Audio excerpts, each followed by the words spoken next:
करने वाले हैं एक नया टॉपिक। कल हमने देखा था कोशिका और इसके आवरण, और आज हम देखेंगे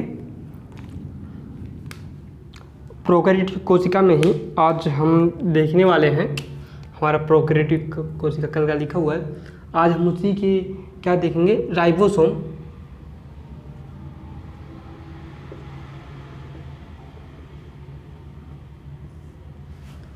व अंतःवृष्ट पिंड, अंतःवृष्ट पिंड।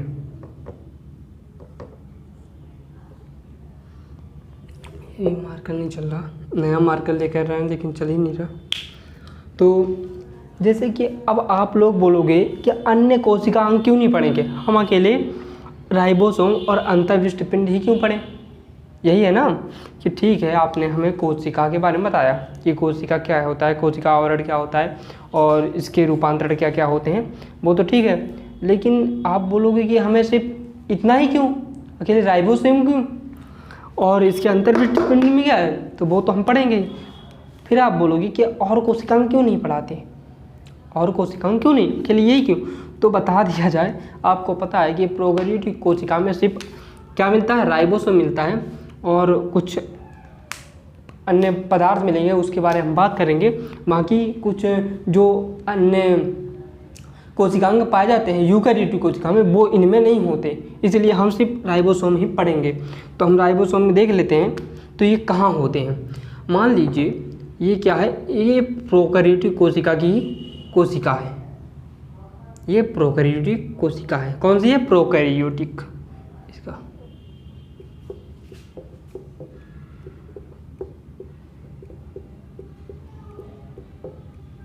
कोशिका।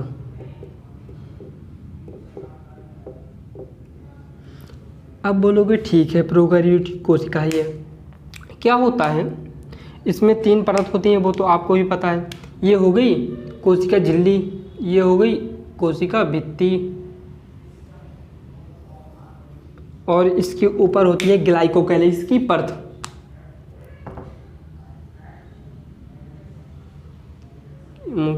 तीन परतों से मिलकर बनी होती है, हमने बताया था, नाम लिख देते हैं। ग्लाइकोकैलिक्स,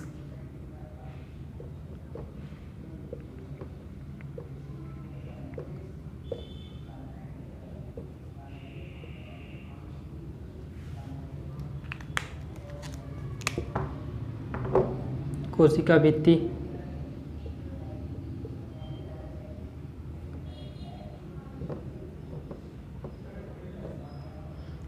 और कोशिका झिल्ली।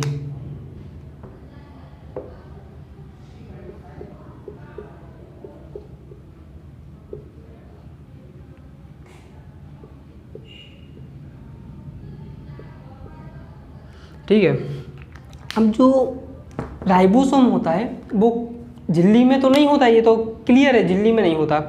वो कहाँ होता है, मतलब कोई झिल्ली का आवरण नहीं होता राइबोसोम के ऊपर। ये होता है, ये जैसे कोशिका झिल्ली है ना, इसी से चिपका हुआ होता है, यहाँ पे ऐसे चिपका हुआ होता है राइबोसोम, खुले में ऐसा पड़ा रहता है ये इस प्रकार। अब यहाँ पे बोलोगे ये चिपका हुआ है, ठीक है, पर यहाँ पे क्यों चिपका है। तो मैं आपको एक बात बता दूँ कि जो कोशिका झिल्ली की जो झिल्ली है ना, कोशिका झिल्ली, ये बनी होती है लिपिड से। लिपिड क्या करते हैं, चिपचिपा पदार्थ होता है, आपको भी पता है, तो यह क्या करते हैं, चिपका लिए। अब ये राइबोसोम यहाँ पे हैं, ये कितने नैनोमीटर के, ये मुख्य ध्यान रखिएगा, कभी कभी पूछ लेता है कहाँ, वहाँ पे नीट में, कि ये 15 से 20 नैनोमीटर, चल नहीं रहा,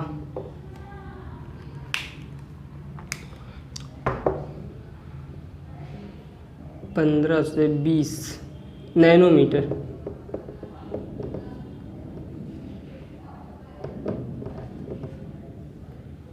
मीटर तक के होते हैं। कौन, ये राइबोसोम, ठीक है, और यहाँ कोशिका झिल्ली से चिपके हुए होते हैं। और जो ये कौन से राइबोसोम होते हैं, क्योंकि राइबोसोम 2 प्रकार के होते हैं, एक 70S होता है, एक 80S होता है। अब बोलोगे यहाँ पे कौन सा मिलेगा, तो हमेशा याद रखना कि सभी प्रोकैरियोटिक कोशिकाओं में जो राइबोसोम मिलता है वो 80S होता है, लेकिन यहाँ पे जो राइबोसोम मिलता है वो मिलता है 70S। अब बोलोगे 70S किसे कहते हैं, तो यहाँ पे 70S 30 प्लस 50, 30S 50S बराबर 70S।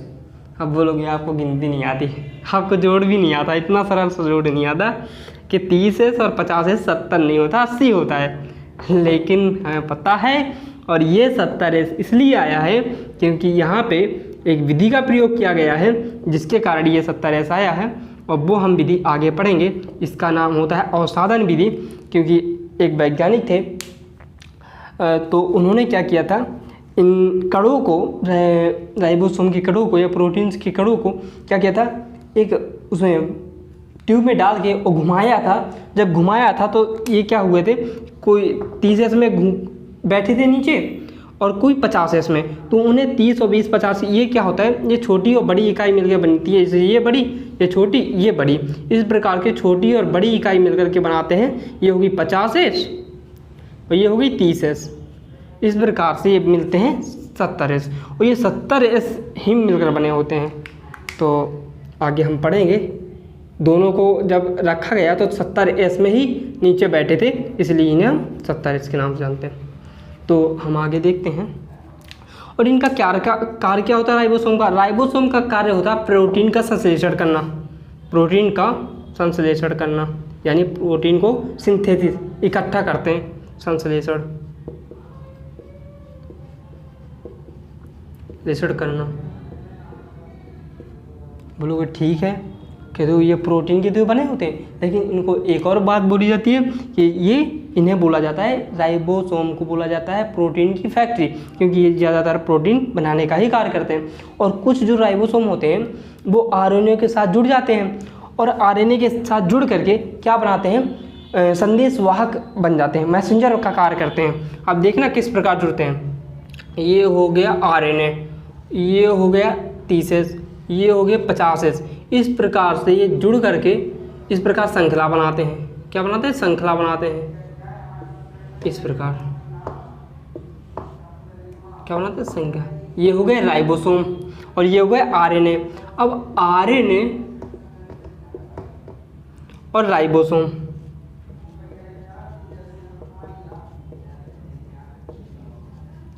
मिलकर क्या बनाते हैं, संदेशवाहक प्रोटीन। अब संदेशवाहक किसे कहते हैं, तो जो संदेश को ले जाने का कार्य करते हैं उन्हें हम संदेशवाहक कहते हैं। इन्हें हम बहुसूत्र या बहुराइबोसोम भी बोलते हैं। क्या बोलते हैं, बहुराइबोसोम, बहुराइबोसोम।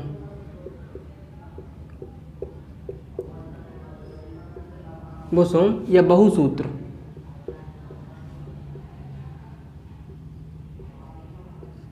इतना ही पाया जाता है हमारी यूकैरियोटिक कोशिका में, और इसके बारे में विस्तार से हम पढ़ेंगे यूकैरियोटिक में, और आने वाले क्लास 12th की जो बुक है बायोलॉजी की उसमें विस्तार से पढ़ेंगे। तो इसमें इतना ही है, आप लोग नोट कर लीजिए, बाकी हम आगे पढ़ते हैं। हो गया होगा तो आगे देखते हैं इससे, ठीक है, थोड़ा सा मिटा देते हैं। हमने राइबोसोम पढ़ लिया, अब हम पढ़ते हैं क्या, अंतर्विष्ट पिंड। अब बोलोगे अंतर्विष्ट पिंड किसे कहते हैं, कहोगे प्रोकैरियोटिक कोशिका तो पढ़ा रहे हो। अब आपने राइबोसोम भी बता दिया कि इसे बोलते हैं, इसका क्या काम होता है, ये कितने मीटर का होता है, ये किस किस इकाइयों से बना होता है, कितने कितने औषधन से मिलकर बना होता है, कितना होता है, वो सब बता दिया। अब बोलोगे कि अंतर्विष्ट पिंड क्या है, क्या है अंतर्विष्ट पिंड। तो आपको बता दें कि अंतर्विष्ट पिंड, विष्ट का मतलब होता है खराब पदार्थ या रुका हुआ पदार्थ। अंतर माने अंदर और विष्ट माने एक पोटली, और पिंड का मतलब एक पुट्टिका बनी हुई। तो यहाँ पे क्या होता है कि कोई झिल्ली उल्ली में नहीं बनता, ये खुले में एक जगह इस प्रकार से कुछ कणिकाएं आकर रुक जाती हैं और वो एकत्रित हो जाती हैं, उन्हीं को हम बोलते हैं अंतर्विष्ट पिंड। इनको क्या बोलते हैं हम, अंतर्विष्ट पिंड। जब कुछ पदार्थ यहाँ पे इकट्ठा हो जाता है, ये पुट्टिका में नहीं होता, मेरी आदत खराब है, ये पुट्टिका में नहीं होता, ये खुले में पड़ा रहता है। और ये क्या पड़ा रहता है, तो जो प्रोकैरियोटिक कोशिकाएं होती हैं इनके अंदर फास्फेट कणिकाएं, जो आप देखते हैं कि यहाँ पे वो होती है, क्या कहते हैं, मीसोसोम थैली, उससे निकल कर जब ये कुछ कार्य नहीं करती तो ऐसी फास्फेट कणिकाएं होती हैं, साइनोफाइसिन होती हैं और ग्लाइकोजन होता है। यहाँ पे क्या होता है, ये एकत्रित हो जाती हैं और ये अंतर्विष्ट पिंड का निर्माण करती हैं। इन्हें हम कहते हैं अंतर्विष्ट पिंड। क्या बोलते हैं, अंतर्विष्ट पिंड, अंतर्विष्ट पिंड। क्या क्या होता है इनमें, इनके अंदर होता है फास्फेट कणिकाएं,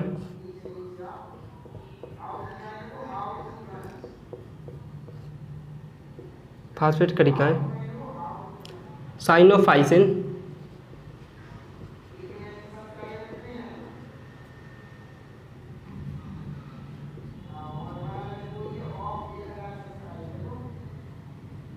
साइनोफाइसिन और ग्लाइकोजन।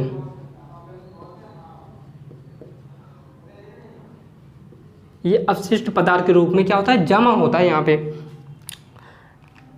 तो ये इनके राइबोसोम और अंतर्विष्ट पिंड हो गया।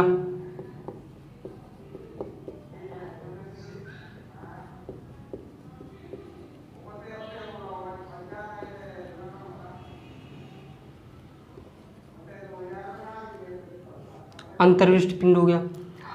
अब इसके आगे जो आता है, क्या होता है, ये पुट्टिका इसलिए बना लेते हैं कि कभी जब इसको ज़रूरत पड़े तो यहाँ से निकाल के दे दे।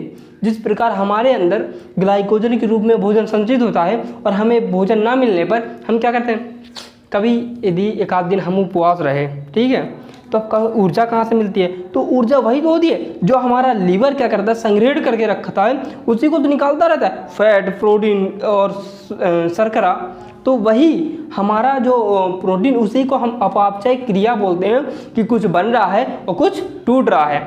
अब बनता कब है, जब हमारे शरीर, जब हम भोजन नहीं खाते जिस दिन, उस दिन क्या होता है, वो बनता है, क्या बनता है, ग्लूकोज बनता है ग्लाइकोजन से, और वो हमारे पूरे शरीर को मिलता है। और जिस दिन हम भोजन खाते हैं उस दिन टूट जाए और ग्लाइकोजन के रूप में संचित हो जाए। तो इस प्रकार यहाँ पे एकत्रित हो जाती फास्फेट कणिकाएं, साइनोफाइसिन और ग्लाइकोजन। ये हो गया अंतर्विष्ट पिंड, इसे हम कहते हैं अंतर्विष्ट पिंड, जो कि यहाँ पे एकत्रित हुए पदार्थ को हम बोलते हैं अंतर्विष्ट पिंड। ये होता है प्रोकैरियोटिक कोशिकाओं में। अब हम यदि यूकैरियोटिक की बात करें तो यहाँ पे आप सभी जानते हैं कि यूकैरियोटिक कोशिकाएं सबसे अलग होती हैं, क्योंकि उनमें सुस्पष्ट केंद्रक पाया जाता है और कोशिकांग पाए जाते हैं, और ये सभी में होता है। देखो, पादप की कोशिकाएं, जितने भी जीव की कोशिकाओं में जो ये केंद्रक और सारे कोशिकांग पाए जाते हैं, वे सभी यूकैरियोटिक कोशिकाएं, और यूकैरियोटिक कोशिकाओं में हम आते हैं, पादप आते हैं। ये बात तो सही है, बहुकोशिकीय जिन्हें बोलते हैं, तो क्या आते हैं, पादप आते हैं। अब पादप और मानव की कोशिका में क्या अंतर है, तो एक अंतर है, क्योंकि जो पादप के अंदर होता है वो बड़ी सी वैक्यूल यानी जसदानी पाई जाती है, जो बहुत सारा पानी स्पेस जगह बनाती है, और उसके अंदर क्या नहीं पाया जाता, तारक केंद्र या तारक काय नहीं पाया जाता। किसके अंदर, पादप की कोशिकाओं के अंदर। और हमारे जो कोशिकाओं के अंदर होता है वो तारक काय या तारक केंद्र पाया जाता है, जो क्या करता है, हमारे गुणसूत्र यानी कोशिका विभाजन के समय गुणसूत्रों का विभाजन के काम आता है। तो हम उसको आगे वाले समय में पढ़ेंगे, जैसे अध्याय 10वां में कोशिका चक्र एवं कोशिका विभाजन में पढ़ेंगे। तो अभी इतना नोट कर लीजिए, हम अगला टॉपिक लेके आएंगे यूकैरियोटिक कोशिका का, उसको विस्तार से पढ़ेंगे, ठीक है। आप लोग इतना नोट कर लीजिए।